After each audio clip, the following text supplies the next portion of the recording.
എന്തൊക്കെയൊക്കെ പോയി ഒരു ഒരു കറണ്ടൊക്കെ അടിച്ച്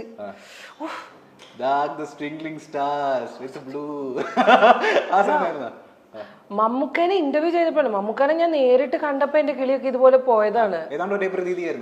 അത് പിന്നെ ഞാൻ ഒരു 2 പടം ചെയ്ത് കഴിഞ്ഞപ്പോഴത്തേനും എനിക്കൊരു സമാധാനമുണ്ട്. ആളുടെ അടുത്ത് ചെന്ന് കഴിഞ്ഞപ്പോ അങ്ങനെ വിറവലൊന്നും വരില്ല. ഷാറുഖ് ഖാനെ കണ്ടിട്ട് ഔട്ട്, പിച്ച് ഔട്ടായി പോയി. ഞാൻ മൊത്തത്തിൽ ഔട്ടായി പോയി. ഞാൻ എൻജിൻ ഔട്ട് കംപ്ലീറ്റ്ലി. അടുത്തത് ചേച്ചി ദയവ് ചെയ്ത് ഇനി വരുന്ന ഈ സാധനത്തിന് ചേച്ചി എന്റെ പേര് പറയരുത്. എനിക്കറിയാം ചേച്ചിക്ക് എന്റെ പേര് പറയാൻ. എനിക്ക് എന്നെ ഇന്റർവ്യൂ ചെയ്തതിൽ ഇഷ്ടപ്പെട്ട ആളാരാണെന്നായിരുന്നു ചോദ്യം. അല്ലേ ഏറ്റവും ബ്യൂട്ടിഫുൾ ആയിട്ട് അല്ലെങ്കിൽ ഏറ്റവും ഹാൻസം ആയി തോന്നിയ ഇന്റർവ്യൂ ചെയ്ത സെലിബ്രിറ്റി ഡാഷ് ആണ്. ഞാൻ ഇന്റർവ്യൂ ചെയ്തിട്ട് സുന്ദരനായിട്ട് തോന്നിയ ബ്യൂട്ടിഫുൾ ആയിട്ട് തോന്നിയ 2 പേര്. ഒബ്വിയസ്ലി ഷാറുഖ് ഖാൻ. ഞാൻ അങ്ങനെ ഒരുപാട് ആക്ടേഴ്സിനെ ഇന്റർവ്യൂ ചെയ്തിട്ടില്ല. ഇന്റർവ്യൂ ചെയ്തതോ പരിചയപ്പെട്ടതോ പറയാം. അങ്ങനെയാണ് മമ്മൂക്ക. എന്ത് സുന്ദരനാണെന്നറിയാമോ? സിനിമയിൽ കാണുന്ന പോലെയല്ല, നേരിട്ട് കാണാൻ ഞാൻ കണ്ടിട്ടുണ്ട്. റൊഷാക്ക് മൂവിയുടെ ഭാഗമായിട്ട് നമ്മൾ ഇന്റർവ്യൂ ചെയ്തിരുന്നേ. എനിക്ക് ക്വസ്റ്റ്യൻ ചോദിക്കാൻ പറ്റണ്ടേ, പുള്ളിയുടെ ആ ഒരു ഓറയിൽ നമ്മളിങ്ങനെ നോക്കിയിരിക്കും. മമ്മൂക്കന് വേണമെങ്കിൽ നമുക്കൊരു 1 മണിക്കൂർ ഉള്ളിൽ വെറുതെ പ്രൈസ് ചെയ്തോണ്ടിരിക്കാം. ഇന്ന് സുന്ദരനാണ്. പക്ഷെ സൗന്ദര്യത്തിനേക്കാളൊക്കെ മേളില് I should tell this, since നമ്മൾ മമ്മൂക്ക എന്നുള്ളൊരു വാക്ക് പറഞ്ഞത് കൊണ്ട് ഈ സമയത്തും മമ്മൂക്ക എടുക്കുന്ന സ്റ്റാൻഡും മമ്മൂക്ക ചെയ്യുന്ന സിനിമകളും മമ്മൂക്കയുടെ ഓരോ തീരുമാനങ്ങളും it is beyond our imagination. ഇതൊക്കെ ഓരോ ബെഞ്ച് മാർക്കാണ്. മമ്മൂക്ക ചെയ്യുന്ന ഓരോ സിനിമ ആയിക്കോട്ടെ, അത് പ്രത്യേകിച്ച് ഈ ഒരു ടൈമിൽ. ഇപ്പൊ മമ്മൂക്ക എന്ന് പറഞ്ഞു കഴിഞ്ഞാൽ വേറെ ഇത്രയും നാള് സൂര്യനായിട്ട് ഉദിച്ചു നിന്ന് ഇപ്പൊ അതിന്റെ പുറകിൽ വേറൊരു സൂര്യനും കൂടെ വന്ന എങ്ങനെ ഇരിക്കും? അത്രയ്ക്കും പ്രകാശം പരത്തുന്ന ഒരു നിലയിലേക്കാണ് മമ്മൂക്ക ഇപ്പൊ നിന്നോണ്ടിരിക്കുന്നത്. ബാക്ക് ടു ബാക്ക് സിനിമകളുടെ സെലക്ഷൻ, എടുക്കുന്ന ഓരോ പൊളിറ്റിക്കലി കറക്റ്റ് ആയിട്ടുള്ള സ്റ്റാൻഡുകൾ. ഇപ്പൊ ജൂഡിന്റെ ഒരു വിഷയം വന്നു. അപ്പൊ മമ്മൂക്ക അതില് ഒരു കമന്റ് പറഞ്ഞു. അത് പറഞ്ഞപ്പോൾ സ്വാഭാവികമായിട്ടുള്ള നമ്മുടെ ഒരു സോഷ്യൽ കൺസ്ട്രക്റ്റിൽ എല്ലാവരും പറയുന്ന ഒരു കാര്യമാണ് മമ്മൂക്ക പറഞ്ഞത്. പക്ഷെ മാറി വരുന്ന സമയപരിതസ്ഥിതിയിൽ ആളുകൾ അത് പോയിന്റ് ഔട്ട് ചെയ്തപ്പോൾ ഈ സ്ഥാനത്ത് നിന്നിട്ടും ഇത്രയും പ്രിവിലേജ്ഡ് ആയിട്ടും അത് തിരുത്തി അതാരെങ്കിലും ഹേർട്ട് ചെയ്തിട്ടുണ്ടെങ്കിൽ ഞാൻ ക്ഷമ പറയുന്നു. ആ ഒരു സ്റ്റാൻഡ് എടുത്തതിന് സമ്മതിക്കണം. ഇതുപോലൊന്നും ചിന്തിക്കാനോ പ്രവർത്തിക്കാനോ മമ്മൂക്കയുടെ പൊസിഷനിൽ നിൽക്കണ ഒരാൾക്ക് പറ്റുന്നുണ്ടെങ്കിൽ that means he is a true human at his heart. പച്ച മനുഷ്യൻ, തങ്കം Mammukka. You are such a gem. എനിക്ക് അത് കണ്ടിട്ട് എനിക്ക് വീണ്ടും ഭയങ്കര പ്രേമം. അവസാനിക്കുന്നില്ല അവിടെ. അത് തീരില്ലല്ലോ. അടുത്തത് പേരിന് പോലും ജാടയില്ല എന്ന് തോന്നിയ സെലിബ്രിറ്റി ഡാഷ് ആണ്. പേരിന് ജാട വാട്ട് ഈസ് ജാട? എന്താണ് ജാട?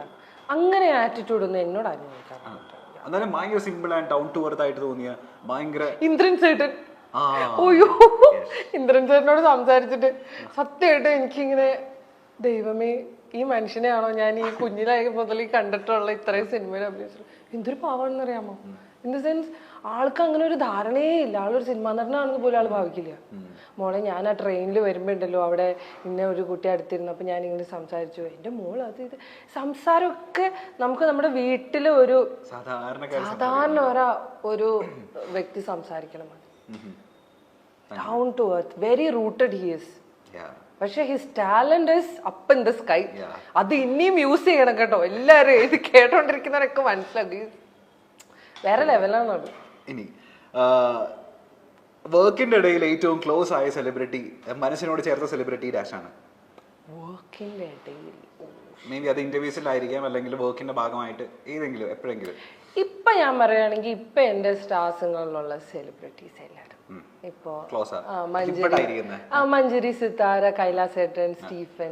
അതെന്ന് പറഞ്ഞാൽ ഞങ്ങൾ എല്ലാവരും ഉച്ചയ്ക്ക് ഒരുമിച്ചിരുന്ന ഭക്ഷണം കഴിക്കും. അല്ലാതെ ഇഷ്ടംപോലെ ആൾക്കാരുണ്ട്.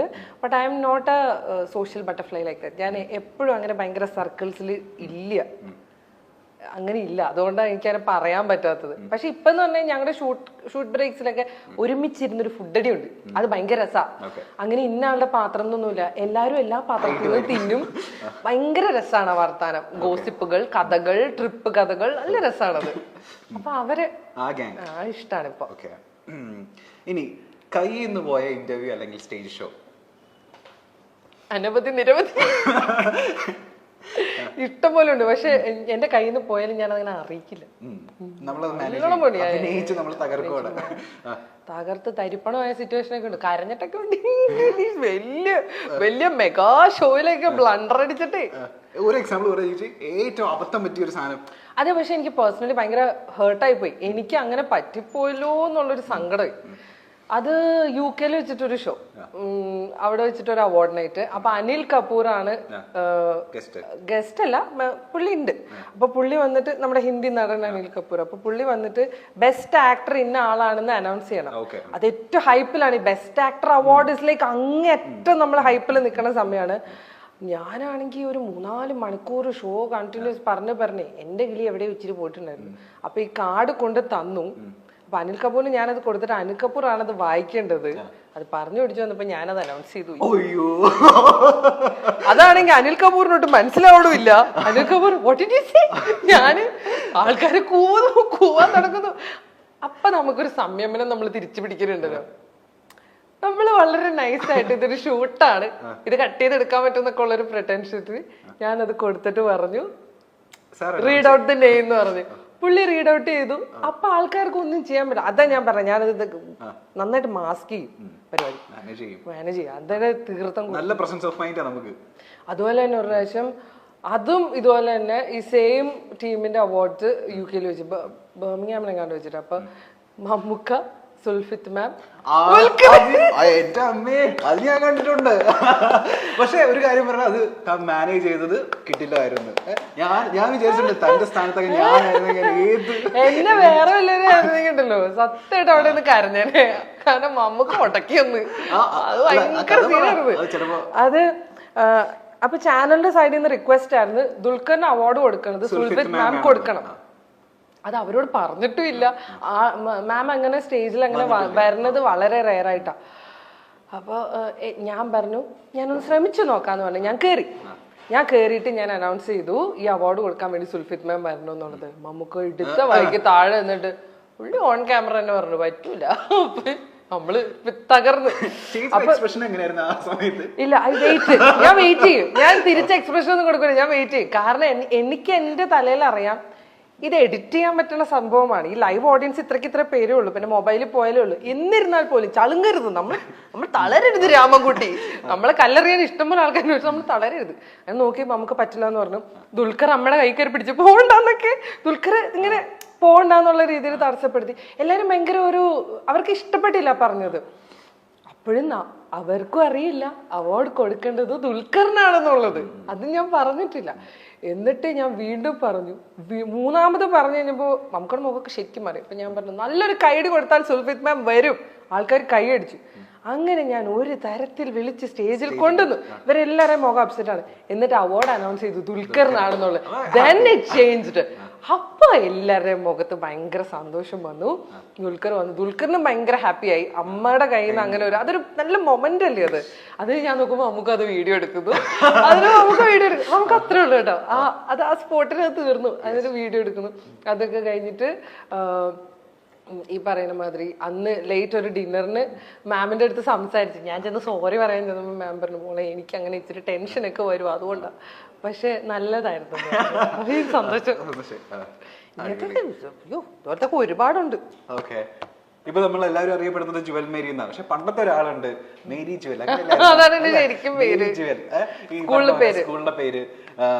സ്കൂളിൽ അന്ന് അറിയപ്പെട്ടിരുന്നത് മഹാതല്ലിപ്പൊളിയായിട്ടുള്ള മഹാകുരുത്തങ്കേടായിട്ടുള്ള ഒരു കുട്ടിയാണെന്നാണ്.